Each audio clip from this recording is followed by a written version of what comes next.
ಬೆಂಗಳೂರು ಜನತೆಗೆ ಕಾದಿದ್ಯಾ ಮತ್ತೊಂದು shock. Bus metro ದರ ದುಬಾರಿಯ ಬೆನ್ನಲ್ಲೇ ಮತ್ತೊಂದು ಬರೆ ಬೀಳುವ ಎಲ್ಲಾ ಸಾಧ್ಯತೆಗಳು ಕಾಣಿಸ್ಕೊಳ್ತಾ ಇದೆ. ಆಟೋ ಪ್ರಯಾಣ ದರ ಕೂಡ ಏರಿಕೆ ಮಾಡುತ್ತೆ ಸರ್ಕಾರ. ಆಟೋ ಪ್ರಯಾಣ ದರ ಏರಿಕೆ ಮಾಡೋದಕ್ಕೆ ಚಾಲಕರು ಪಟ್ಟಿ ಹಿಡಿದು ಕೂತಿದ್ದಾರೆ. ಎಲ್ಲಾದ್ರೂ ಏರಿಕೆ ಮಾಡ್ತೀರಾ, ನಮ್ದು ಯಾಕೆ ಏರಿಕೆ ಮಾಡಲ್ಲ ಅನ್ನೋದು ಆಟೋ ಓಡಿಸುವವರ ಮನವಿ. ಆಟೋ ಪ್ರಯಾಣ ದರವನ್ನು ಏರಿಕೆ ಮಾಡಲೇಬೇಕು ಅಂತ ಚಾಲಕರು ಕೇಳ್ಕೊಳ್ತಾ ಇದ್ದಾರೆ. ಸದ್ಯ 1 ಕಿಲೋಮೀಟರ್ಗೆ 15ರಿಂದ 2 ಕಿಲೋಮೀಟರ್ಗೆ 30 ರೂಪಾಯಿ ನಿಗದಿ ಮಾಡಲಾಗಿದೆ. ಪ್ರತಿ ಕಿಲೋಮೀಟರ್ಗೆ 5 ರೂಪಾಯಿ ಹೆಚ್ಚಳ ಮಾಡಬೇಕು ಅಂತ ಚಾಲಕರು ಒತ್ತಡ ಹೇರ್ತಾ ಇದ್ದಾರೆ. ಶೀಘ್ರದಲ್ಲೇ ಆಟೋ ಚಾಲಕರ ಜೊತೆ ಪ್ರಾದೇಶಿಕ ಸಾರಿಗೆ ಪ್ರಾಧಿಕಾರ ಸಭೆಯನ್ನ ನಡೆಸಲಿದೆ. ಈ ಸಭೆಯಲ್ಲಿ ಆಟೋ ಡ್ರೈವರ್ಗಳ ಸಲಹೆಯನ್ನ ಪಡೆಯಲಿದ್ದಾರೆ. ಜಿಲ್ಲಾಧಿಕಾರಿ, ಪ್ರಾದೇಶಿಕ ಸಾರಿಗೆ ಪ್ರಾಧಿಕಾರದ ಅಧ್ಯಕ್ಷರು, ಬೆಂಗಳೂರು ನಗರ ಜಿಲ್ಲಾಧಿಕಾರಿಗಳ ಸಭೆಯಲ್ಲಿ ಇದರ ಬಗ್ಗೆ ನಿರ್ಧಾರ ತೆಗೆದುಕೊಳ್ಳುವ ಸಾಧ್ಯತೆಗಳಿದೆ. ಆಟೋ ಪ್ರಯಾಣ ದರ ಏರಿಕೆ ಮಾಡಬಹುದು ಅನ್ನುವಂಥ ನಿರೀಕ್ಷೆ ಇದೆ.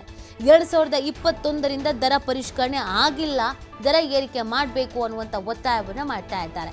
ಬೆಂಗಳೂರಿನಲ್ಲಿ ಜೀವನ ಮಾಡೋದು ಎಷ್ಟರ ಮಟ್ಟಿಗೆ ಕಷ್ಟ ಆಗಿದೆ ಅಂತ ಅಂದರೆ, ದಿನಕ್ಕೆ 200 ರೂಪಾಯಿಂದ 300 ರೂಪಾಯಿ ಇಲ್ಲ ಅಂತಂದರೆ ಜೀವನ ನಡೆಯಲ್ಲ. ಹೆಂಗೆ ಅಂತ ನಿಮ್ಮ ಪ್ರಶ್ನೆ ಆಗಿದ್ರೆ, ನೀವೊಂದು ಮೆಟ್ರೋದಲ್ಲಿ ಓಡಾಡ್ತೀರಾ ಅಂದರೆ ದಿನಕ್ಕೆ 60 ರೂಪಾಯಿ ಇಡಬೇಕು, ಇಲ್ಲ ಅಂದರೂ 50 ರೂಪಾಯಿ ಇಡಬೇಕು.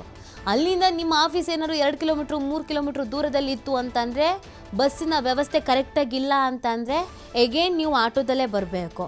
ಮತ್ತು ನೀವು ದಿನಕ್ಕೆ ಒಂದು ಸೈಡಿಗೆ 50 ರೂಪಾಯಿ ಇಡಬೇಕು ಆಟೋಕ್ಕೆ. ಈಗ ಮತ್ತೆ ಬೆಲೆ ಜಾಸ್ತಿ ಮಾಡಿ ಅಂತ ಕೇಳ್ಕೊಳ್ತಾ ಇದ್ದಾರೆ.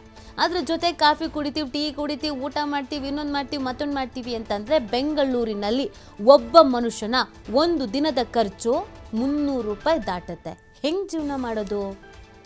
ಅದಕ್ಕೆ ತಕ್ಕಂಗೆ ಸಂಬಳಗಳ ಹೈಕ್ ಆಗತ್ತಾ? ಇಲ್ಲ.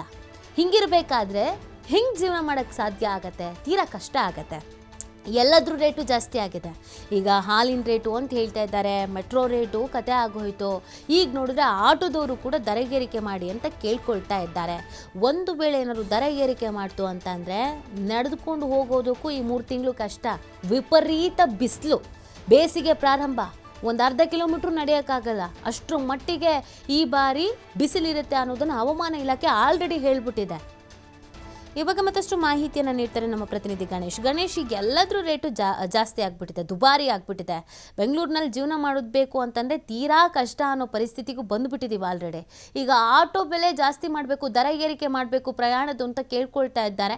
2021ರಿಂದನೂ ದರ ಪರಿಷ್ಕರಣೆ ಆಗಿಲ್ಲ, ಹಂಗಾಗಿ ಮಾಡಿ ಅಂತ ಅವ್ರ ಸೈಡ್ ಏನಿದೆ ಅದನ್ನು ಹೇಳ್ತಾ ಇದ್ದಾರೆ. ಸೊ ಇದಕ್ಕೆ ಸಂಬಂಧಪಟ್ಟಂತೆ ಏನು ನಿರ್ಧಾರ ಕೈಗೊಳ್ಳಬಹುದು? ಒಂದು ವೇಳೆ ದರ ಜಾಸ್ತಿ ಮಾಡಿಬಿಟ್ರೆ ಕತೆಗೇನು ಅಂತ?